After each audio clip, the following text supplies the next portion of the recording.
ഷഅബാൻ 15-ാം രാവല്ലേ വരുന്നത്, ബറാഅത്ത് രാവല്ലേ, എനിക്ക് രക്ഷപ്പെടണം. 3 യാസീൻ അന്ന് മഗ്രിബ് ഇശാഇന്റെ ഇടയിൽ ബറാഅത്ത് രാവിന്റെ രാവിൽ നമ്മൾ ദുആ ചെയ്യണം. ഒന്നാമത്തേത് നമ്മൾ കരുതേണ്ടത് നമ്മുടെ ആയുസ്സിൽ ബറക്കത്ത് കിട്ടലാണ്. എത്ര ആളുകളാണ് പെട്ടെന്ന് മരണപ്പെടുന്നത്. നമ്മുടെ പള്ളിക്കാട്ടിലേക്ക് നിങ്ങൾ ആലോചിച്ച് നോക്കൂ. എത്ര 20 വയസ്സിന് താഴെ പ്രായമുള്ള എത്ര ചെറുപ്പക്കാരികളെ മയ്യത്ത് നമ്മൾ കൊണ്ടുപോയി പള്ളിയിൽ വെച്ചിട്ടുണ്ട്. ഒന്നാമത്തെ യാസീൻ കൊണ്ട് നാം ചിന്തിക്കേണ്ടത്, എനിക്ക് നല്ല ആഫിയത്തുള്ള ദീർഘായുസ് ഉണ്ടാകണം, തൗഫീഖുള്ള ദീർഘായുസ് ഉണ്ടാകണം. രണ്ടാമത്തത് കൊണ്ട് റിസ്ഖിൽ വിശാലത വേണം. നല്ല ആഹാരം കഴിച്ചാലേ നമ്മുടെ ദുആക്ക് ഇജാബത്ത് ഉണ്ടാകുകയുള്ളൂ. കുറേ ബിരിയാണി കഴിക്കലല്ല, കുറേ മന്തി കഴിക്കലല്ല, കുറേ വലിയ നല്ല ഭക്ഷണം കഴിക്കലല്ല. കഴിക്കുന്നത് ഹലാലാവലാണ്. റിസ്ഖിൽ ഹലാലാകാനും ബറക്കത്തുണ്ടാകാനും ഐശ്വര്യമുള്ള ബറക്കത്തുള്ള റിസ്ഖിനും വേണ്ടി നമ്മൾ ദുആ ചെയ്യണം. മൂന്നാമത്തെ യാസീൻ ഓതുമ്പോ നമ്മുടെ ഖൽബ് ശുദ്ധിയായി ഈമാൻ സലാമത്തായിട്ടൊന്ന് മരണപ്പെടണം. ആ മരിക്കാനുള്ള ഈമാൻ സലാമത്തായിട്ടുള്ള മരണത്തിന് വേണ്ടി നമ്മൾ ദുആ ചെയ്യണം. ബഹുമാനികളെ, എത്ര മരണങ്ങളാണ് നമ്മൾ കഴിഞ്ഞ ദിവസം വായിച്ചില്ലേ? 14 വയസ്സുള്ളൊരു പെൺകുട്ടി, ആ പെൺകുട്ടിയെ 16കാരൻ കൊന്നു തള്ളിയത് ഈ കഴിഞ്ഞ ആഴ്ച നമ്മൾ വായിച്ചു മറന്നുപോയി. ബഹുമാനികളെ, എത്രമാത്രം മോശപ്പെട്ട മരണങ്ങൾ വർദ്ധിക്കുന്നു. സ്കൂളിലേക്ക് പോകുന്നു, അങ്ങനെ കാമുകന്റെ കൂടെ ചുറ്റുന്നു, അങ്ങനെ തമ്മിൽ കശപിശ ഉണ്ടാക്കുന്നു, അടികൂടുന്നു, കൊല്ലുന്നു, എവിടെയോ തള്ളുന്നു. ഇത്തരം വാർത്തകൾ ധാരാളം നമ്മൾ കേൾക്കുന്നു. നമ്മുടെ ഷഅബാൻ 15-ാം രാവ് ബറാഅത്ത് രാവ് ഉപകരിക്കണമെങ്കിൽ മഹാനായ സയ്യിദുനാ റസൂലുള്ളാഹി സ്വല്ലല്ലാഹു അലൈഹി വസല്ലമ തങ്ങൾ പറഞ്ഞു, ബറാഅത്ത് രാവിൽ അല്ലാഹു സുബ്ഹാനഹു വ തആല എല്ലാ മനുഷ്യർക്കും പുറത്തു കൊടുക്കുന്നു. എല്ലാ മനുഷ്യർക്കും പുറത്തു കൊടുക്കുന്നു. പക്ഷേ ശിർക്ക് വെച്ചവനെ അള്ളാഹു പുറത്തു കൊടുക്കൂല, മുശാഹിനെ അള്ളാഹു പുറത്തു കൊടുക്കൂല. പരസ്പരം വിദ്വേഷത്തിൽ കഴിയുന്ന, വെറുപ്പിൽ കഴിയുന്ന, അകന്ന് കഴിയുന്ന, അതേ മാതാപിതാക്കളോട് മിണ്ടുന്നില്ല, മക്കളോട് മിണ്ടുന്നില്ല, മക്കളോട് വേർതിരിവ് കാണിക്കുന്നു, അതേ അയൽപക്കക്കാരോട് പിണക്കത്തിലാണ്, അതേ പരസ്പരം പിണങ്ങി നിൽക്കുകയാണ്. അത്തരം വെറുപ്പിലായി കഴിയുന്നവർ ഷഅബാൻ 15-ാം രാവിന്റെ റഹ്മത്ത് പ്രതീക്ഷിക്കണ്ട. റമദാൻ വരുമ്പോ 21-ാം രാവ്, 23, 25, 27, 29 ഉൾപ്പെടെയുള്ള ഒറ്റയിട്ട രാവുകളിലും അല്ലാത്ത രാവുകളിലും വരുന്ന അള്ളാഹുവിൻ്റെ റഹ്മത്ത് നമ്മൾ പ്രതീക്ഷിക്കണോ? നമ്മൾ വിട്ടുവീഴ്ച ചെയ്യുക, നമ്മൾ ഖൽബ് ശുദ്ധീകരിക്കുക. റമദാൻ വരും മുമ്പ് അതിനെന്തു വേണം? നമ്മൾ എന്തൊക്കെയോ നിന്നെപ്പറ്റി പറഞ്ഞു പോയിട്ടുണ്ട്, അത് പൊരുത്തപ്പെടണം എന്ന് പറഞ്ഞാൽ പോരാ. ഇമാം ഗസാലി തങ്ങൾ പറയുന്നു, നമ്മുടെ അമ്മായിമ്മനോട് നമ്മൾ പറയണം, നിങ്ങളെപ്പറ്റി ഇന്നയാളോട് ഇന്ന വിഷയത്തിലെല്ലാം ഞാൻ പറഞ്ഞു പോയിട്ടുണ്ട്, ഇനി തിരിച്ചും അങ്ങനെ പറയണം. നമ്മളൊക്കെ നമ്മുടെ ബന്ധപ്പെട്ടവരോട് പിണങ്ങിയിട്ടുണ്ടെങ്കിൽ, അല്ലെങ്കിൽ പിണക്കത്തിലൊന്നല്ല, പൊതുവെ ചിരിച്ചു നടക്കും. പക്ഷേ കിട്ടിയ അവസരങ്ങളിലെല്ലാം മറ്റുള്ളവരോട് പറഞ്ഞു കൊടുക്കും, ഹറാം പറഞ്ഞു കൊടുക്കും, ഗീബത്ത് പറയും. എന്നാൽ നിങ്ങളെപ്പറ്റി എന്തൊക്കെയോ ഞാൻ പറഞ്ഞു പോയിട്ടുണ്ട്. മറിച്ച് ഏതെല്ലാം കാര്യത്തിൽ ഏതെല്ലാം ആരോടെല്ലാം പറഞ്ഞു, ഇത് കൃത്യമായി പറഞ്ഞാൽ മാത്രമേ അവൻ്റെ തൗബ സ്വീകരിക്കൂ എന്ന് ഇമാം ഗസാലി തങ്ങൾ പറഞ്ഞെങ്കിൽ നമുക്കിനി ജോലിക്ക് പോകാൻ ഒഴിവില്ല, നമുക്ക് തിന്നാൻ പോലും നേരമില്ല. അതിന് മാത്രം നമ്മൾ പറഞ്ഞു പോയിട്ടുണ്ട്. അതുകൊണ്ട് അങ്ങനെ അത് ആരിഫീങ്ങൾ ചിന്തിച്ച ചിന്തയാണ്, നമ്മളും ചെയ്യേണ്ടത്. അങ്ങനെ തന്നെയാണെങ്കിലും ഇതൊക്കെ നമുക്ക് അസാധ്യമാണ്. ഇനിയെങ്കിലും ഞാനും നിങ്ങളും ചിന്തിക്കുക, എൻ്റെ നാവുകൊണ്ട് ഞാൻ ഒരാളെയും വേദനിപ്പിക്കില്ല, ഒരാളെയും വിഷമിപ്പിക്കില്ല എന്ന ചിന്ത ഉണ്ടാവുക. എങ്ങനെ ബഹുമാനികളെ, പരിശുദ്ധമായ ഷഅബാൻ രാവിലൂടെ റമദാൻ നമ്മൾ ഒരുങ്ങണം. റമദാനിനെ സ്വീകരിക്കാൻ വേണ്ടി അല്ലാഹു തആല തന്ന മാസമാണ് ഷഅബാൻ. അതുകൊണ്ട് ഖൽബിന്റെ ശുദ്ധീകരണത്തിന് ഏറ്റവും നല്ല വഴി പരിശുദ്ധ ഖുർആൻ ധാരാളം ഓതലാണ്. അതിന് റമദാനാകാൻ കാത്തിരിക്കരുത്. അല്ലാഹുവിന്റെ ഔലിയാക്കൾ, മഹാന്മാർ ഷഅബാൻ ആയാൽ തന്നെ ധാരാളം ഖുർആൻ ഓതി തുടങ്ങുമായിരുന്നു. ഖുർആൻ അത് വലിയ മുഅ്ജിസത്താണ്. ആ ഖുർആൻ കേട്ടാൽ തന്നെ നമ്മുടെ ഖൽബിന് ശുദ്ധീകരണം ഉണ്ടാകും. പാരായണം ചെയ്താൽ തർക്കവുമില്ല. മഹാനായ സയ്യിദുനാ റസൂലുള്ളാഹി സ്വല്ലല്ലാഹു അലൈഹി വസല്ലമ തങ്ങൾ മക്കത്തുൽ മുക്കറമയിൽ പ്രതിസന്ധികൾ ധാരാളമുണ്ടായപ്പോൾ ഒരു നിലക്കും സഹിക്കാൻ കഴിയാത്ത സാഹചര്യം, മുഅ്മിനീങ്ങളെ സംബന്ധിച്ചിടത്തോളം ദുനിയാവ് അത്ര സുഖകരമായിരിക്കില്ല എന്നത് നബി തങ്ങളുടെ ചരിത്രത്തിലൂടെ നമുക്ക് വായിച്ച് മനസ്സിലാക്കാൻ സാധിക്കും. ഹഖായ ദീനനുസരിച്ച് ജീവിച്ചു, ആ ദീനിന്റെ പ്രബോധനം ഏറ്റെടുത്ത് നേതൃത്വം നൽകിയെന്ന ഒരൊറ്റ കാരണത്താൽ വേറൊരു തെറ്റും ചെയ്തിട്ടില്ല, അതിനുള്ള സാഹചര്യം പോലുമില്ല. ആ മുത്തുനബി സല്ലല്ലാഹു അലൈഹി വസല്ലമ തങ്ങൾ അതാ സ്വന്തം നാട് വിട്ട് ത്വായിഫിലേക്ക് പോകുകയാണ്. തന്റെ പ്രിയപ്പെട്ട കുടുംബക്കാരിൽ നിന്ന് ശുഭപ്രതീക്ഷയിലാ പോയത്. പക്ഷേ അവിടെ എത്തിയപ്പം വലിയ പ്രതിസന്ധികൾ, അതിവിടെ ഞാൻ വിശദീകരിക്കുന്നില്ല. ആ സമയത്ത് ദാഹിച്ചു വലഞ്ഞ് വിഷമിച്ചപ്പോ നബി തങ്ങൾ അതാ ത്വായിഫിലെ ഒരു തോട്ടത്തിൽ, അദ്ദാസ് റളിയല്ലാഹു അൻഹുവിന്റെ പള്ളിയുള്ള ഒരു തോട്ടമുണ്ട്, മസ്ജിദു അദ്ദാസ് എന്നൊരു പള്ളിയുമുണ്ട്. അവിടെ കയറിയിരുന്നു. ക്ഷീണിച്ചു, അവശനായി, വല്ലാതെ വിഷമിച്ചു. ആ തോട്ടത്തിലെ തൊഴിലാളിയാകുന്ന അദ്ദാസ് ഒരു രണ്ട് കുല മുന്തിരി മുത്തുനബിക്ക് നൽകുകയാണ്. അതങ്ങെടുത്ത് ബിസ്മില്ലാഹിർ റഹ്മാനിർ റഹീം ബിസ്മി ചൊല്ലി അതാ മുത്തുനബി കഴിക്കുകയാണ്. ഉടനെ അദ്ദാസ് എന്ന ചെറുപ്പക്കാരൻ ചോദിച്ചു, അല്ല, നിങ്ങൾ എന്താണ് ഈ പറഞ്ഞത്? ഇതുവരെ ഈ നാട്ടുകാരും അങ്ങനെ തിന്നുന്ന സമയത്ത് ഇങ്ങനെ ഒരു ബിസ്മി ചൊല്ലുന്നതായിട്ട് എന്റെ അനുഭവത്തിലില്ലല്ലോ എന്ന് പറഞ്ഞപ്പോ നബി സല്ലല്ലാഹു അലൈഹി വസല്ലം തങ്ങൾ ചോദിച്ചു, മോനെ, നീ ഏതു നാട്ടുകാരനാണ്? നിന്റെ പേരെന്താ? എന്റെ പേര് അദ്ദാസ്, ഞാൻ നീനവ സ്വദേശിയാണ്. നീനവ സ്വദേശിയോ? അവിടെ എന്റെ ഒരു കൂട്ടുകാരനുണ്ടല്ലോ. ആരാണത്? യൂനുസ് നബി അലൈഹിസ്സലാം. യൂനുസ് നബി അലൈഹിസ്സലാത്തു വസ്സലാമിന്റെ നാടാണ് നീനവ. ഓക്കെ.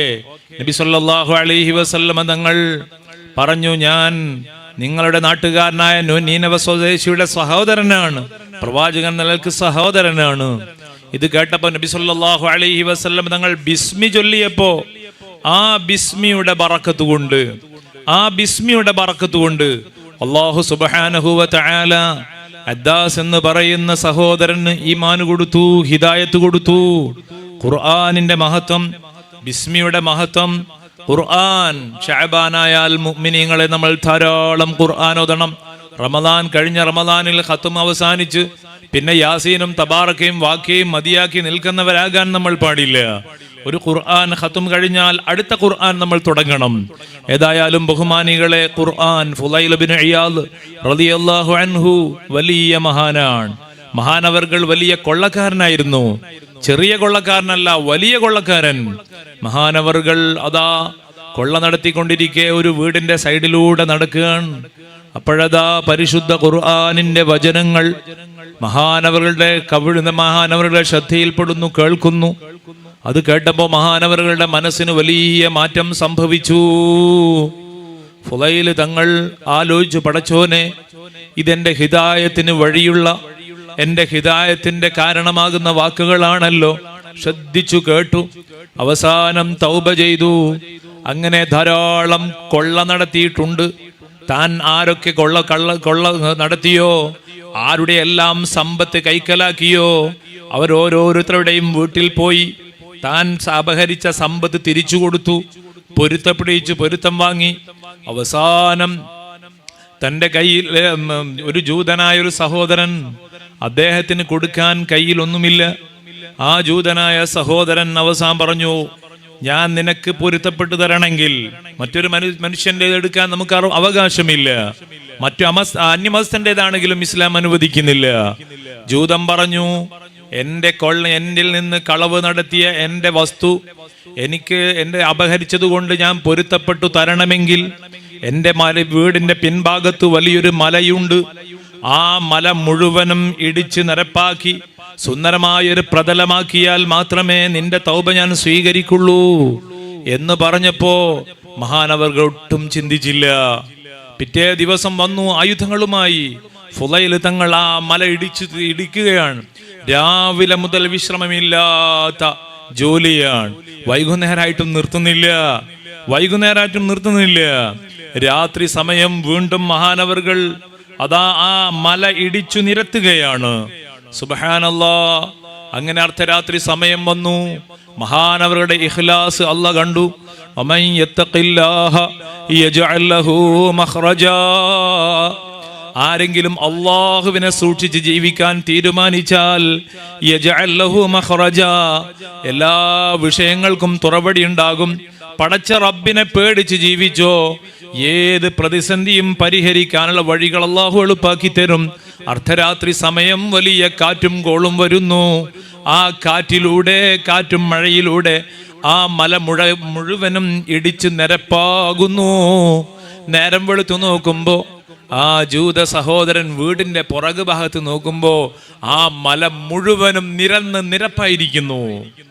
ഇത് അദ്ദേഹത്തിന് കണ്ട് അത്ഭുതപ്പെട്ടു. തന്റെ കണ്ണുകൾക്ക് വിശ്വസിക്കാൻ കഴിഞ്ഞില്ല. മഹാനവറുകൾ കാര്യം പറഞ്ഞു കൊടുത്തു. ഫുളൈൽ തങ്ങൾ ആ ഒരു സംഭവത്തിലൂടെ ആ സഹോദരൻ ഇസ്ലാമിലേക്ക് കടന്നു വന്നു. ബഹുമാനികളെ, ഫുളൈൽ തങ്ങൾക്ക് ഇവിടെ ഈമാൻ കിട്ടിയത് ഖുർആനിന്റെ മധുരമാണ്. അതുകൊണ്ട് ബഹുമാനികളെ, ഖുർആനോദണം നമ്മൾ. അത് റമദാനിലേക്ക് മാത്രം മാറ്റിവെക്കരുത്. ഒരു 2-3 പേജെങ്കിലും ദിവസവും ഖുർആനോദുമ്പോൾ നമ്മുടെ ഖൽബിന് വലിയ മാറ്റം ഉണ്ടാകും. ഇന്നത്തെ തലമുറ ഖുർആനോദാൻ സാധിക്കുന്നില്ല, ഖുർആനുമായി ബന്ധമില്ല. അതുകൊണ്ട് ഈമാനിൽ നിന്ന് അവർ അകന്നു പോകുന്നു. അല്ലാഹുവിന്റെ ഔലിയാക്കൾ ഷഅബാനിൽ ധാരാളം ഖുർആനോദുന്നു. സ്വലാത്തിന്റെ മാസമാണ് ഷഅബാൻ എന്ന് ഞാൻ പ്രത്യേകം പറയേണ്ടതില്ലല്ലോ. അല്ലാഹു സുബ്ഹാനഹു വ തആല സ്വലാത്ത് ചൊല്ലാൻ വേണ്ടി നമ്മോട് നിർദ്ദേശിച്ച മാസമാണ് ഷഅബാൻ. ഉബയ്യ് ഇബ്നു കഅബ് റളിയല്ലാഹു അൻഹു നബി തങ്ങളോട് പറഞ്ഞു, നബിയേ, ഞാൻ ധാരാളം സ്വലാത്ത് ചൊല്ലുന്ന ആളാണ്. അതുകൊണ്ട് തന്നെ ഞാൻ എത്ര ജീവിതത്തിൽ സ്വലാത്ത് ചൊല്ലണം? ഞാനൊരു 4 ചൊല്ലിയാലോ? നീ ഉദ്ദേശിച്ച് ചൊല്ലിക്കോ. ഏറ്റിയാ നിനക്കത് ഖൈറാണ്. വീണ്ടും ഉബയ്യ് ഇബ്നു കഅബ് തങ്ങൾ പറഞ്ഞു, നിസ്വ, ഞാൻ പകുതി ജീവിതത്തിന്റെ, ഒരു ദിവസത്തിന്റെ പകുതി സമയവും സ്വലാത്ത് ചൊല്ലിയാലോ? അപ്പോഴും നബി തങ്ങൾ പറഞ്ഞു, നീ ഉദ്ദേശിച്ചതുപോലെ ചെയ്തോ. ഏറ്റിയാ നിനക്കത് ഖൈറാണ്. 3/2 ചൊല്ലിയാലോ? അപ്പോഴും നബി തങ്ങൾ പറഞ്ഞു നീ ഏറ്റിയാൽ നിനക്ക് ഖൈർ, അതേ സമയം നീ ഏറ്റിയാൽ നിനക്ക് ഖൈറാണ്. മഹാനവറുകൾ പറഞ്ഞു, ഞാൻ എൻ്റെ ജീവിതം മുഴുവനും, ഒഴിവ് സമയങ്ങൾ മുഴുവനും സ്വലാത്തിന് മാറ്റിവെക്കുന്നു. ഉടനെ നബി തങ്ങൾ പറഞ്ഞു, ഇദൻ യുക്ഫാ ഹമ്മുഹു യുഗ്ഫറു ദംബുഹു. എന്നാൽ നിന്റെ ടെൻഷൻ മുഴുവനും തീർന്നു കിട്ടും, വിഷമങ്ങൾ മുഴുവനും അകന്നു കിട്ടും, ദോഷങ്ങൾ മുഴുവനും പുറത്തു കിട്ടും. നബി സല്ലല്ലാഹു അലൈഹി വസല്ലമ തങ്ങൾ പറയുന്നു, ബഹുമാനികളാകയാൽ പരിശുദ്ധമായ റമദാൻ നമ്മിലേക്ക് വരുമ്പോൾ നമ്മുടെ ഖൽബിന്റെ ശുദ്ധീകരണമാണ് ഏറ്റവും പ്രധാനപ്പെട്ടത്. റമദാൻ വരും മുമ്പ്, ശഅബാൻ 15-ാം രാവ് വരും മുമ്പ് നമ്മുടെ ഖൽബൊന്ന് ശുദ്ധീകരിക്കണം. ഖൽബ് ശുദ്ധീകരിക്കേണ്ടത് തൗബയിലൂടെയാണ്. നമ്മുടെ തൗബ 27-ാം രാവിന് നടക്കുന്ന ആ ഒരു കരച്ചിലിൽ മാത്രം നമ്മൾ തൗബ അവസാനിപ്പിക്കേണ്ടവരല്ല. എല്ലാ ദിവസവും, ഓരോ ദിവസവും രാവിലെ മുതൽ വൈകുന്നേരമാകുന്നത് വരെ നാം ചെയ്തു പോയ തെറ്റിൽ നിന്ന് പടച്ച റബ്ബിനോട് കരഞ്ഞു പ്രാർത്ഥിക്കണം. എല്ലാ രാത്രിയിലും നമ്മൾ തൗബ ചെയ്യണം. തൗബക്ക് പല പ്രധാനപ്പെട്ട ചില ഷർത്തുകളുണ്ട്, നമുക്കൊക്കെ അറിയാം. ചെയ്തു പോയ തെറ്റിൽ നിന്ന് അങ്ങേയറ്റത്തെ ഖേദമുണ്ടാവുക, ഭാവിയിൽ ഞാൻ ആ തെറ്റിലേക്ക് പോകില്ല എന്ന പ്രതിജ്ഞ എടുക്കുക, മാത്രമല്ല ആ തെറ്റിലേക്ക് നമ്മൾ പോകാതിരിക്കുക. സൃഷ്ടികളുമായിട്ട് വല്ല ഹക്കുമുണ്ടെങ്കിൽ അത് കൊടുത്തു വീട്ടുക. ഇമാം ഗസാലി തങ്ങൾ പറഞ്ഞത്, നമ്മൾ ഒരാളെ വേദനിപ്പിച്ചു, ഒരാളുടെ അഭിമാനത്തിന് ക്ഷതം വരുത്തി എങ്കിൽ അത് മുസ്ലിമിൻ്റെതാവട്ടെ അമുസ്ലിമിൻ്റെതാവട്ടെ, ഒരാളുടെ അഭിമാനത്തിന് ക്ഷതം വരുത്താൻ പാടില്ല. വീഡിയോ എടുത്ത് അല്ലെങ്കിൽ ഓഡിയോ എടുത്ത് അത് റീച്ചാക്കി പണമുണ്ടാക്കാൻ വേണ്ടി മറ്റു മതസ്ഥരെ പോലും ഒരിക്കലും നമ്മൾ വേദനിപ്പിച്ചുകൂടാ. അത് ഇസ്ലാമിൻ്റെ സ്വഭാവമല്ല. ഇസ്ലാം ഇസ്ലാമിൻ്റെ ശൈലിയല്ല. മുസ്ലിം എന്നാൽ ആരാണ്? നബി സല്ലല്ലാഹു അലൈഹി വസല്ലമ തങ്ങൾ പറഞ്ഞു, അൽ മുസ്ലിമു മൻ സലിമന്നാസു മിൻ ലിസാനിഹി വയദിഹി. ഒരു മുസ്ലിം തൻ്റെ അവയവങ്ങളെ കൊണ്ടോ, തൻ്റെ കരം കൊണ്ടോ, തൻ്റെ നാവ് കൊണ്ടോ, തൻ്റെ ഏത് അവയവങ്ങളെ കൊണ്ടോ ഒരു മനുഷ്യന് പ്രയാസമുണ്ടാക്കുന്ന ഇടപെടൽ ഒരു മുസ്ലിമിന് പറ്റില്ല. വിശിഷ്യ മാനസികമായി സമ്മർദ്ദമുണ്ടാക്കുന്ന, ഒരു മനുഷ്യന്റെ അഭിമാനത്തിന് ക്ഷതം വരുത്തുന്ന ഒരു പ്രവർത്തനവും ഒരു മുസ്ലിമിൽ നിന്നുണ്ടാകാൻ പാടില്ല. ഒരു അവൻ മുസ്ലിം ആകണമെങ്കിൽ അവൻ്റെ എല്ലാ അവയവങ്ങളും എല്ലാ മനുഷ്യരിൽ നിന്നും രക്ഷപ്പെടണം. നമ്മുടെ നാഗുണ്ട് ഇമാം ഗസാലി തങ്ങൾ പറഞ്ഞത്, നമ്മുടെ തൗബ അള്ളാഹ് സ്വീകരിക്കണമെങ്കിൽ റമദാൻ വരുമ്പോൾ നമ്മൾ തൗബ ചെയ്യണം.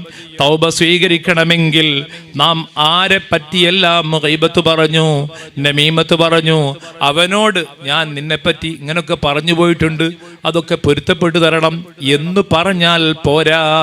മഹാനായ ഇമാം ഗസാലി തങ്ങൾ പറയുന്നു, നിന്നെപ്പറ്റി ഇന്നയാളോട് ഇന്ന വിഷയത്തിൽ ഞാൻ ഗീബത്ത് പറഞ്ഞു പോയിട്ടുണ്ട്.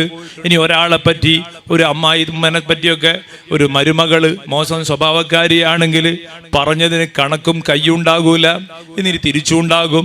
മരുവളെ ഒരു രതിക്കേടുള്ള പെണ്ണാണെങ്കിൽ അമ്മായിമ്മ കണ്ടവരോടൊക്കെ പറഞ്ഞിട്ടുണ്ടാകും. ഇതൊന്നും നല്ല സ്വഭാവമല്ല, ഒരു മുസ്ലിമിനും പറ്റിയതല്ല. അങ്ങനെയാണെങ്കിൽ തന്നെ എൻ്റെ ഉസ്താദ് പലപ്പോഴും പറയാറുണ്ട്, ചെറിയ പ്രായം മുതൽ ഇൽമിന് വേണ്ടി മാത്രം മാറ്റിവെച്ച യുപി ഉസ്താദ് അവസാനം വഫാത്തിന്റെ സമയമായപ്പോൾ, അടുത്ത സമയം കിഡ്നി രോഗം വന്ന് പ്രയാസത്തിലാണ്.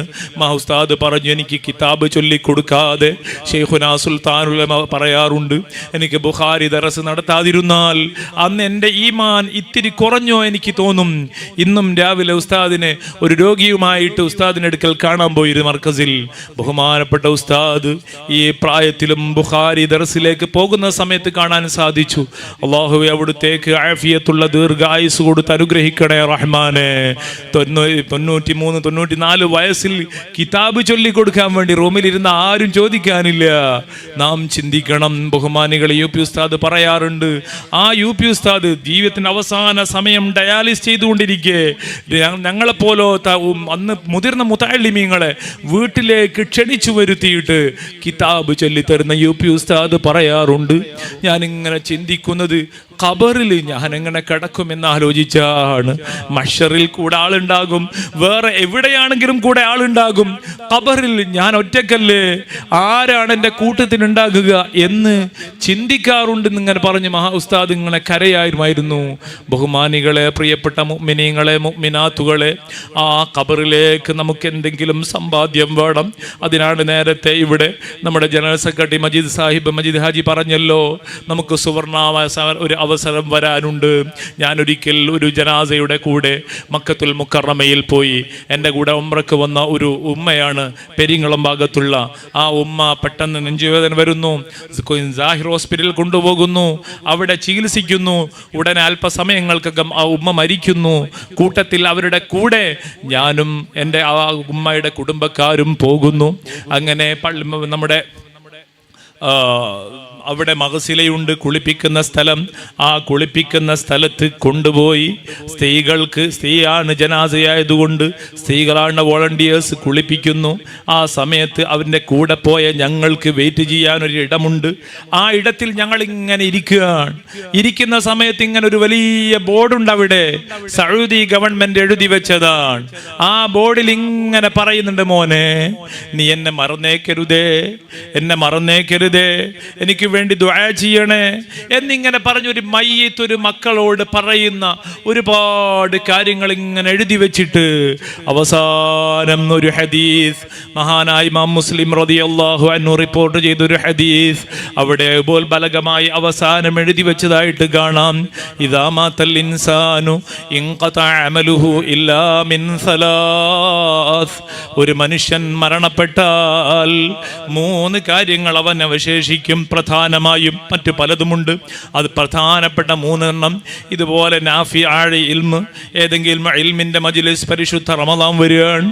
റമദാൻ വരുമ്പോൾ ഇൽമിൻ്റെ മജ്ലിസ് എവിടെ കണ്ടാലും നമ്മൾ കയറിയിരിക്കണേ. മുഅ്മിനീങ്ങളെ, പഠിച്ചതാവട്ടെ, നമ്മൾ അറിയുള്ളതാവട്ടെ, എങ്കിൽ തന്നെയും ഈ ഇൽമിൻ്റെ മജ്ലിസിൻ്റെ പ്രാർത്ഥനയ്ക്ക് വലിയ ഇജാബത്തുണ്ട്, വലിയ ഇജാബത്തുണ്ട്. ഒന്ന്, ഒരു മനുഷ്യന് നാളെ ഖബറിൽ ഏറ്റവും ഉപകരിക്കുന്ന അമല് അത് നാഫിആയ ഇൽമാണ്. ഇൽമ പഠിച്ചോ, ആഖിറത്തിൽ വലിയ നേട്ടമുണ്ട്, അതിന് പ്രായക്കണക്കില്ല. മദീനത്തുൽ മുനവ്വറയിൽ സുഫത്തിന്റെ അഹ്ലുകാരാകുന്ന മുതഅല്ലിമീങ്ങളെ പ്രായം 60 70 80. അതുകൊണ്ട് പ്രായം അതിനൊരു തടസ്സമല്ല. എവിടെ ഇൽമിന്റെ മജ്ലിസ് ഉണ്ടായാലും സംബന്ധിക്കണം. സ്വഹീഹുൽ ബുഖാരി ബഹുമാനപ്പെട്ട ഉസ്താദ് അവർകൾ മർക്കസിലെടുക്കുമ്പോൾ പലപ്പോഴും അവിടെ പ്രായമുള്ള ആളുകൾ വന്നിരിക്കുന്നതായിട്ട് കാണാം. ബഹുമാനികൾ ഇൽമ പഠിക്കുന്നതിന്റെ പ്രായമില്ല. രണ്ടാമത്തേതായി പറയുന്നു സ്വദഖത്തുൻ ജാരിയ, ജാരിയായ സ്വദഖകളാണ്, ജാരിയായ സ്വദഖകളാണ്. അതേ, ഈ കഴിഞ്ഞ ദിവസം നേരത്തെ ഇവിടെ പരാമർശിച്ചതുപോലെ നമ്മുടെ മഹലിൽ ഒരു സാമ്പത്തിക ഭദ്രത ഉണ്ടാക്കണം, നമ്മുടെ ഉസ്താദുമാർക്ക് ശമ്പളം കൊടുക്കാൻ. അതുപോലെ തന്നെ മദ്രസയുടെയും പള്ളിയുടെയും അതുപോലെ തന്നെ മറ്റു വിഷയങ്ങൾ, ഇവിടെ ജീവകാരുണ്യ പ്രവർത്തനങ്ങൾ ധാരാളം നമ്മൾ ചെയ്യാറുണ്ട്. അൽഹംദുലില്ലാ, കഴിഞ്ഞ 3 വർഷം നമ്മൾ ഒട്ടേറെ സുദീർഘമായ പ്രവർത്തനങ്ങൾ നടത്തി. പലപ്പോഴും പള്ളിയിൽ വരുന്ന ആളുകൾ ഇങ്ങനെ വന്ന് നോക്കുന്നത് കാണാറുണ്ട്. അപ്പോൾ അവിടുത്തെ ഇമാം ഖതീബ് എന്ന നിലയ്ക്ക് എന്നോട് ചോദിക്കും, ഈ വർക്ക് ആരാണ് എടുപ്പിച്ചത്, എങ്ങനെയാണ്, പിന്നെ നല്ല ഭംഗിയുണ്ട്, നമുക്കും ഇങ്ങനെ നമ്മുടെ പള്ളിയിലാക്കിയാലോ എന്ന് തോന്നുന്നുണ്ട് എന്ന് തുടങ്ങി പലവരും അഭിപ്രായം പങ്കുവെച്ചത് ഓർക്കുകയാണ്. ഞാൻ പറഞ്ഞു വന്ന് നമ്മളൊക്കെ കൊടുത്ത കാശ് കൊണ്ടാണ്, നമ്മൾ കൊടുത്തു. കഴിഞ്ഞ 3 വർഷം നന്നായിട്ട് നമ്മൾ സഹായിച്ചു, അതുകൊണ്ട് വലിയ മാറ്റങ്ങൾ ഉണ്ടാക്കി. അൽഹംദുലില്ലാ, കറണ്ട് ബില്ല് നമ്മുടെ പോലത്തെ പള്ളി എന്ന് പറഞ്ഞാൽ ഹൈവേയിലെ പള്ളിയാണ്. ഹൈവേയിലെ പള്ളി ആയതുകൊണ്ട് തന്നെ ധാരാളം ആളുകൾ, അവിടെ 4000 ലിറ്റർ കൊള്ളുന്ന ടാങ്കാണ്. 4000 അതിലധികം ഉണ്ടോയെന്ന് അറിയില്ല. അതിങ്ങനെ രാവിലെയും വൈകുന്നേരം ഇങ്ങനെ അടിച്ചുകൊണ്ടേയിരിക്കലാണ്. അത്രയും ആളുകൾ റമദാനാകുമ്പോൾ ഒക്കെ ധാരാളം അടിക്കുന്നു. ബഹുമാനികൾ, ഞാൻ പറഞ്ഞു വന്നത്, അത്രയും ആളുകൾ ഉപയോഗപ്പെടുത്തിയിട്ടും കറണ്ട് ബില്ല് ചെറിയ ബില്ലേ ഇപ്പം വരുന്നുള്ളൂ.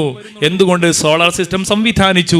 നമ്മൾ കൊടുത്ത കാശാണ്, നമ്മൾ കൊടുത്തത് കൊണ്ടാണ് ഈ നാട്ടിലെ മഹലിലെ മുഅ്മിനാത്തുകൾ അവർ അതാ ചിറ്റു കൊടുത്തു, ഉമ്മമാർ പണം കൊടുത്തു. അൽഹംദുലില്ലാ, നമുക്ക് വളരെ ഭംഗിയായി ആ പള്ളി സംവിധാനിക്കാൻ സാധിച്ചു. ഇന്ന് നമ്മുടെ കമ്മിറ്റിയുടെ പ്രധാനപ്പെട്ട ഒരു ലക്ഷ്യം നേരത്തെ സൂചിപ്പിച്ചല്ലോ, നമുക്കൊരു സാമ്പത്തിക ഭദ്രത ഉണ്ടാക്കണം. ഈ വിഷയ സംബന്ധിയായിട്ട് ഒരു കൂടിയാലോചന എങ്ങനെ ഉണ്ടാക്കും എന്നതിനെ സംബന്ധിച്ച് പോയപ്പോൾ എന്നോട് പറഞ്ഞു, നിങ്ങളൊന്ന് വരണം, ഒന്ന് ദുആ എടുക്കാനാണ്, ഒന്ന് വരണം എന്ന് പറഞ്ഞു. അങ്ങനെ ഞാനും പോയി. ആ കൂട്ടത്തിൽ അവിടെ നടന്ന ചർച്ചയിൽ നമ്മുടെ നൗഫൽ, പൂളക്കാമ്പോയിൽ നൗഫൽ ഒരു അഭിപ്രായം പറഞ്ഞത് എന്നെ വല്ലാതെ ചിന്തിപ്പിച്ചു. ഒരഭിപ്രായം പറഞ്ഞത് എന്നെ വല്ലാതെ ചിന്തിപ്പിച്ചു. ആ കൂട്ടുകാരൻ പറഞ്ഞു, പിന്നെ നമ്മൾ കുറേ ചെയ്യുന്നുണ്ട്, കുറേ വീടുണ്ടാക്കിയിട്ടുണ്ട്, ജോലി ചെയ്യുന്നുണ്ട്, പലതും ചെയ്യുന്നുണ്ട് നമുക്ക് വേണ്ടി. അത് നമ്മുടെ മക്കളങ്ങ് പോവും. മരണപ്പെട്ടാൽ നമ്മുടെ ഈ ഏക്കർ സെന്റ് മരിക്കലോട് കൂടെ അതിന്റെ രജിസ്ട്രേഷൻ മാറിപ്പോയി.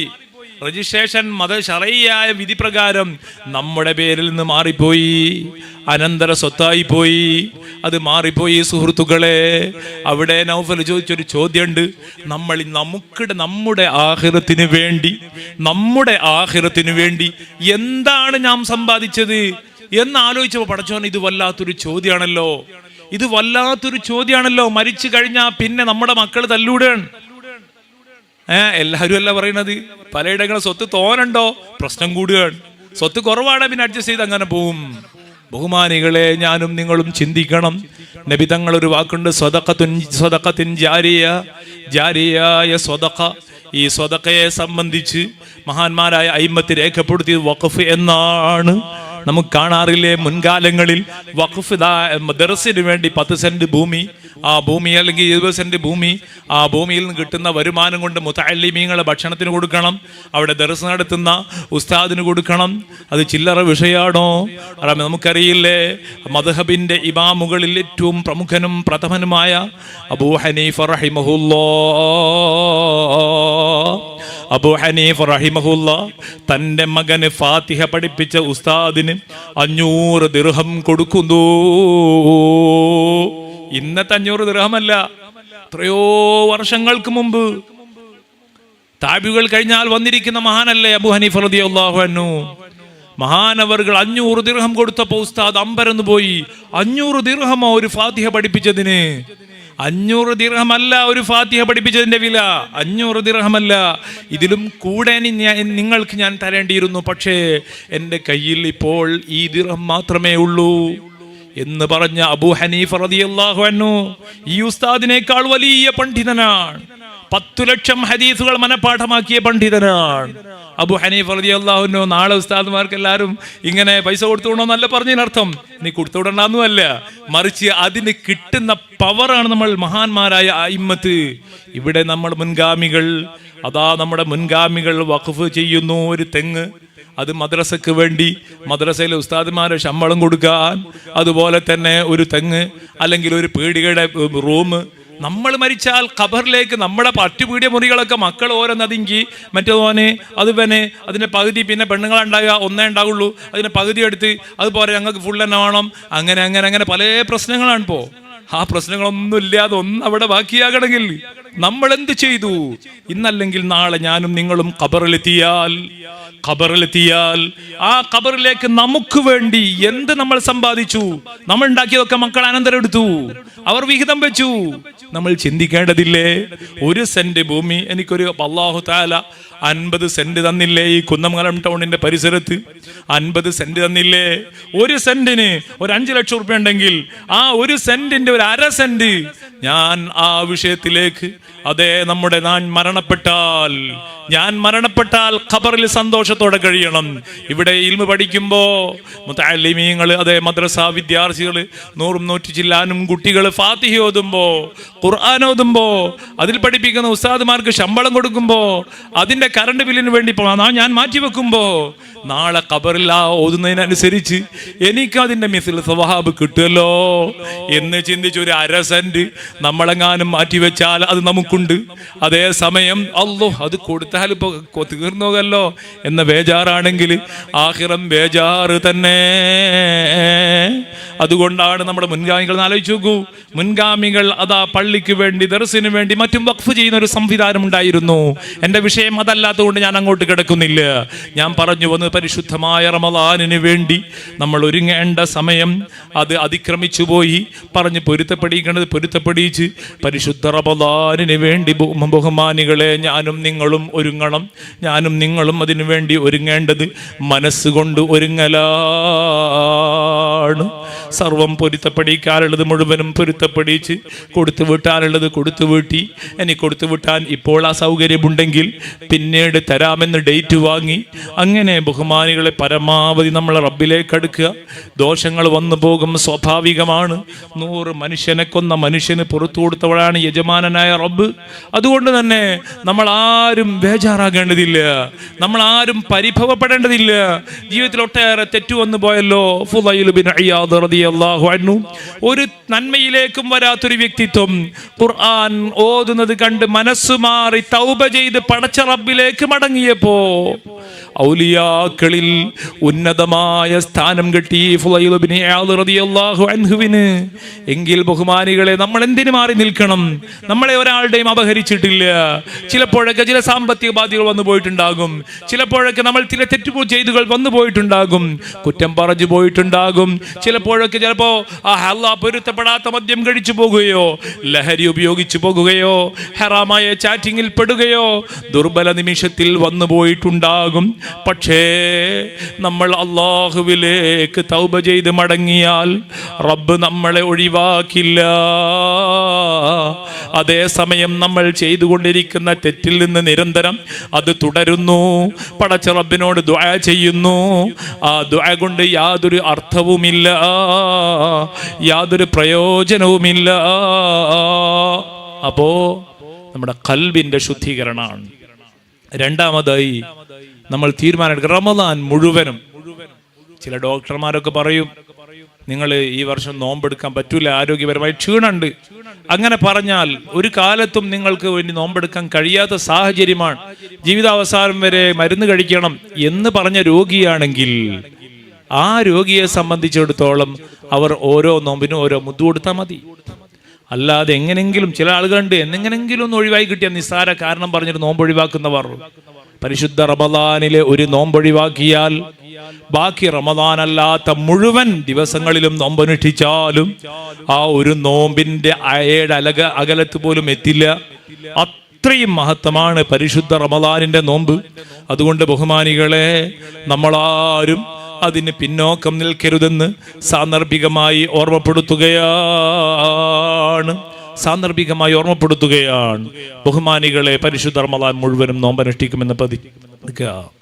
ഒരു വിദ്യാർത്ഥികളൊക്കെ ഒരു ഖത്തും ഏറ്റവും ചുരുങ്ങിയത്, കച്ചവടവും തിരക്കുള്ള ആളുകളൊക്കെ ഒരു 2 ഖത്തും ചുരുങ്ങിയതാ പറയണത്.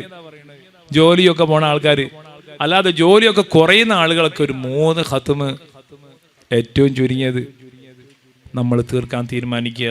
അതൊന്നും പോരാ, പരമാവധി വർദ്ധിപ്പിക്കണം നമ്മൾ.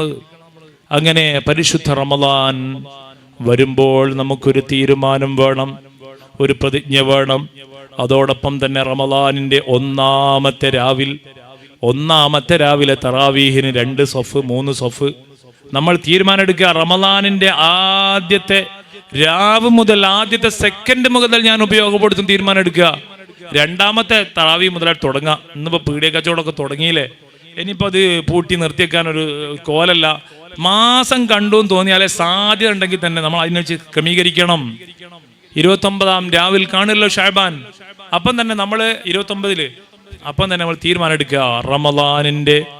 റമദാനിന്റെ തറാവീഹ് ഇൻഷാ അല്ലാഹ് മുഴുവനുമായും 20 റക്അത്ത്. അൽഹംദുലില്ലാഹ്, കഴിഞ്ഞ വർഷമൊക്കെ നല്ലൊരു ഹാഫിള്, എന്ത് രസമാണ് ആ കുട്ടിന്റെ ഓത്ത്.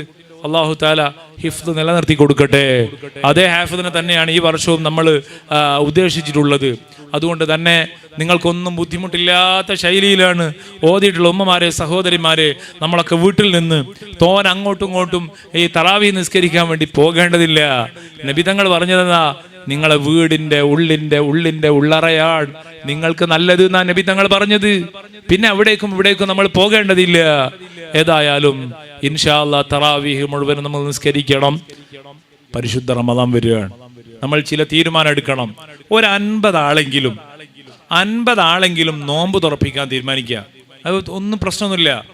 നമ്മൾ ഓരോ ദിവസവും ഓരോ അയൽവാസിയെ ജസ്റ്റ് സാധാ നമ്മൾ ഉണ്ടാക്കണ ആ പത്തിരിയും ആ കോഴിക്കറിയോ അല്ലെങ്കിൽ മീൻകറി അത് മതി.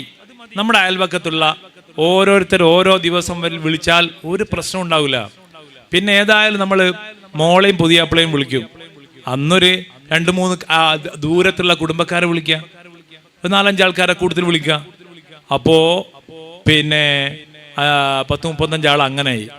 പിന്നെ മോനോട് പറയും, മൂത്ത മോനോട്, മോന് 10ാം ക്ലാസ്സിലൊക്കെ ആയിരിക്കും, 10ാം ക്ലാസ് പഠിക്കുന്ന മോനോട് പറയും, മോനെ ഇന്ന് എൻ്റെ ഒരു അടുത്തൊരു 2-3 ഫ്രണ്ട്സിനെ വിളിച്ചൊന്ന് നോമ്പുറക്കാൻ, നിന്റെ കൂട്ടുകാരെ നോമ്പുറപ്പിക്കലായിക്കോട്ടെ. ഓനുണ്ടാകുന്ന ഒരു സന്തോഷം, പടച്ചോനെ ബാപ്പനെ പരിഗണിച്ചല്ലോ, എൻ്റെ കൂട്ടുകാരെ നോമ്പുറപ്പിക്കാൻ വേണ്ടി വിളിച്ചല്ലോ. അങ്ങനെ കൂട്ടുകാരെ വിളിച്ചാൽ ഓൾക്ക് അതിനേക്കാൾ വലിയ സന്തോഷം. പടച്ചോനെ, അങ്ങനെ നോമ്പുറന്റെ ഒക്കെ സമയമാകുമ്പോഴേക്ക് തന്നെ അവിടെ ഉണ്ടാവും ഇങ്ങനെ ഓരോരുത്തർ കാത്തുവെക്കും. എന്താ റഹീമ ഇവിടെ? ഒന്നുമില്ല, എനിക്കിവിടെ എൻ്റെ കൂട്ടുകാരനാണ് നോമ്പുറ, ഇന്ന് നോമ്പുറ ഇവിടെ, അതിന് വേണ്ടി വന്നതാണ്. ഇങ്ങനെ ഒരു അഭിമാനമായിരിക്കും. നമ്മളെ കൂട്ടുകാരെ 10ാം ക്ലാസ്സിലൊക്കെ പഠിക്കുന്ന, 11-ലും 12-ലൊക്കെ പഠിക്കുന്ന, അല്ലെങ്കിൽ ഒരു 8ാം ക്ലാസ്സിലൊക്കെ പഠിക്കുന്ന കുട്ടികളെ നോമ്പുറപ്പിക്കാൻ വിളിച്ചു നോക്കി. ഓൾക്ക് കിട്ടുന്നൊരു പരിഗണനയാണത്. പരിഗണന എന്ന് പറഞ്ഞാൽ ആരും ഇഷ്ടപ്പെടും. ആരെയും നമ്മൾ പരിഗണിക്കണം. പരിഗണിക്കേണ്ടവരെ പണികരിക്കുമ്പോഴാണ് നമ്മൾ മനുഷ്യരാകുന്നത്. നമ്മളെ ഭാര്യമാരെ പരിഗണിക്കണം. ചില ആളുകളുണ്ട്, ചിലപ്പോഴൊക്കെ പറയാറുണ്ട്, പുതിയാപ്പിളിന്റെ സ്വഭാവം കേടാ, ഒന്ന് ഉസ്താദ് ദുആ എടുക്കണം. ഒരിക്കലും ഉംറയ്ക്ക് പോയപ്പോൾ 2 പ്രായമുള്ള അമ്മമാര് പറയാണ്, ഉസ്താദ് നിങ്ങൾ കാര്യമായിട്ടൊരു വിഷയത്തിന് ദുആ എടുക്കണം. ഞങ്ങളെ 2 ആളുടെയും പ്രശ്നം ഒരേ പ്രശ്നമാണ്. എന്താ പ്രശ്നം എന്ന് ചോദിച്ചപ്പോൾ അത് ഒന്നുമില്ല, നല്ലോണം തിന്നാൻ തരും, ഞങ്ങൾ പലയിടത്തും കൊണ്ടുപോവുക ചെയ്യും, ഒക്കെ ചെയ്യും, തൊട്ടതിനൊക്കെ ദേഷ്യം പിടിക്കും, തൊട്ടതിനൊക്കെ ചൂടാവും, പേരും ചൂടൻ സ്വഭാവമാണ്. അതൊന്ന് മാറി കിട്ടാൻ വേണ്ടി ഉസ്താദ് ദുആ എടുക്കണം എന്ന് പറഞ്ഞത് ഓർക്കുകയാണ്. നമ്മൾ ആരും അങ്ങനെ ആക്കാൻ പാടില്ല. സൽ സ്വഭാവികളാണ് സ്വർഗത്തിൽ പോകുന്നത് സയ്യിദുനാ റസൂലുള്ളാഹി. നമുക്ക് ഈ റമദാനോട് മാറ്റം വേണം. മാറ്റം എന്താ? സ്വഭാവം നന്നാവുക എന്നതാണ്. നമ്മുടെ സ്വഭാവം നന്നാവുക എന്നതാണ്. നമ്മുടെ കൽബ് ശുദ്ധിയാവുക എന്നതാണ്. ആരോടെല്ലാം നല്ല സ്വഭാവം വേണം, പുറമേ നന്നായിട്ട് കാര്യമില്ല. നമ്മുടെ മരുമകളോട് നല്ല സ്വഭാവമായിരിക്കണം, അമ്മായിമാരോട് നല്ല സ്വഭാവമായിരിക്കണം, ഭർത്താവിനോട്, ഭാര്യയോട്, മക്കളോട് പരസ്പരം മിണ്ടാതെ, ബാപ്പനോട് മിണ്ടാത്ത മക്കളുണ്ട്. ഒരിക്കലും ഉണ്ടാകാൻ പാടില്ല. ആ കുടുംബത്തിൽ ബറക്കത്ത് ഉണ്ടാകൂല, റഹ്മത്തിന്റെ മലക്കൾ വരൂല. അതുകൊണ്ട് തന്നെ റമദാൻ ആകുമ്പോൾ നമ്മൾ ചിന്തിക്കേണ്ടത് പരസ്പരം സ്വഭാവം നന്നാക്കി, മിണ്ടാത്തവരോടൊക്കെ പിണങ്ങിയവരൊക്കെ മിണ്ടി, അങ്ങനെ ഒരു 50 ആളെങ്കിലും നോമ്പ് തുറപ്പിച്ച്, നേരത്തെ ഞാൻ പറഞ്ഞ സിസ്റ്റം ഉപയോഗിച്ചാൽ മതി. നോമ്പ് തുറപ്പിച്ച് തറാവീഹ് എല്ലാത്തിനും പങ്കെടുത്ത് റമദാൻ കഴിഞ്ഞ ഒറ്റ കാര്യം കൂടി പറഞ്ഞ് ഞാൻ അവസാനിപ്പിക്കുകയാണ്. കല്യാണം വരികയാണ്. ശവ്വാൽ മാസം കല്യാണത്തിന് പ്രായമായ പെൺകുട്ടികളൊക്കെ നമ്മൾ കല്യാണം കഴിപ്പിച്ച് വിടണം. എത്രയോ ആൺകുട്ടികളുണ്ട് പ്രായമായിട്ട് വിവാഹം കഴിക്കുന്നില്ല. നബി തങ്ങൾ പഠിപ്പിച്ചെന്താ അറിയോ? ചെറിയ പ്രായത്തിൽ വിവാഹം ചെയ്യുന്ന പെൺകുട്ടികളിലാണ് ബറക്കത്ത്. 25ഉം 26ഉം വയസ്സായിട്ട് വിവാഹം ചെയ്യാത്ത സ്ത്രീകളിൽ ബറക്കത്തില്ല. ബറക്കത്ത് അതിന്റെ പ്രായം വിവാഹം ചെയ്യൽ 18 വയസ്സാണല്ലോ നമ്മുടെ രാജ്യത്തിന്റെ കണക്ക്. അതുകൊണ്ട് തന്നെ ബഹുമാനികളെ, ആ ഒരു കാര്യം ശ്രദ്ധിച്ചിട്ടില്ലെങ്കിൽ പെൺകുട്ടികളുടെ ജീവിതത്തിൽ ബറക്കത്ത് ഉണ്ടാകൂല. അവർ വഴിതെറ്റിപ്പോയാൽ അതിന്റെ കാരണക്കാർ, രക്ഷിതാക്കളാകും നമ്മളാണ്. അതുകൊണ്ട് തന്നെ ആൺകുട്ടികളും പ്രായമാകുമ്പോൾ എല്ലാവരും ദുആ എടുക്കേണ്ട, റബ്ബന ഹബ് ലനാ മിൻ അസ്വാജിനാ വദുർരിയാതിനാ ഖുർറത അഅ്യുനിൻ വജഅൽനാ ലിൽ മുത്തഖീന ഇമാമ എന്ന പ്രാർത്ഥന ധാരാളം വിവാഹം കഴിക്കാൻ ഉദ്ദേശിക്കുന്ന ആൺകുട്ടികളും പെൺകുട്ടികളൊക്കെ നന്നായിട്ട് ദുആ ചെയ്യുക. അപ്പൊ സ്വാലിഹീങ്ങളായ ഭാര്യയെ കിട്ടും, ഭർത്താവിനെ കിട്ടും. യാ ജാമിഉ യാ അല്ലാഹ് എന്ന ദിക്ർ 114 തവണ സുബഹിക്ക് ശേഷം ചൊല്ലുക, സ്വാലിഹത്തായ ഇണ കിട്ടാൻ അപ്പോൾ അല്ലാഹു തആല എളുപ്പാക്കി തരും. ആ കാര്യം നമ്മൾ പ്രത്യേകം ശ്രദ്ധിക്കണം.